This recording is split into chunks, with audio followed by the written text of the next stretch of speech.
Hi అండి, అందరికీ నమస్తే. మేమైతే ఇంటర్నేషనల్ కొరియర్ సర్వీసెస్ అండి. మాదైతే SSS express international courier services.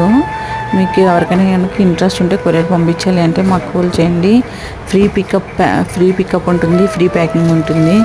అంతా కూడా మీ దగ్గరకు వచ్చి మేము ఫ్రీగానే చేస్తాము. ఓన్లీ కొరియర్ పంపించే కాస్ట్ మాత్రమే తీసుకుంటాము. మీరు బయటంతా కంపేర్ చేసుకోండి, చేసుకున్నాకే మాకు ఇవ్వండి. ఇంకా వచ్చేసి ఈరోజు మేము స్వీట్స్ అవి పంపిస్తున్నామండి. స్వీట్స్, స్నాక్స్ ఇవైతే ప్యాకింగ్ చేసి పంపిస్తున్నాం. చూడండి, ఇలా ఉంటుంది ప్యాకింగ్ అయితే. మీ ఇంటి దగ్గరికి వచ్చి మొత్తం కూడా కంప్లీట్ చేసేసుకుంటారు. మా దాకా రావు. వచ్చిన రోజు ఇమ్మీడియట్లీ కూడా మాకు ప్యాకింగ్ అయిపోయి పార్సల్స్ అయితే వెళ్ళిపోతాయి అదే రోజు. DHL అయినా, UPS అయినా, FedEx అయినా, ఏ సర్వీస్ అయినా కూడా అదే రోజు ప్యాకింగ్ అయిపోయి వెళ్ళిపోతాయి. మాకు కట్ ఆఫ్ టైం అయితే 3:30 ఉంటుంది. ఈ లోపు మా దగ్గర వచ్చేస్తే పార్సల్స్ అన్నీ వెళ్ళిపోతాయి అదే రోజు. ఇంకా ఎవరైనా ఇంట్రెస్ట్ ఉంటే మాత్రం కాల్ చేయండి. మా నెంబర్ అయితే స్క్రీన్ పైన ఉంటుంది. థ్యాంక్ యూ అండి.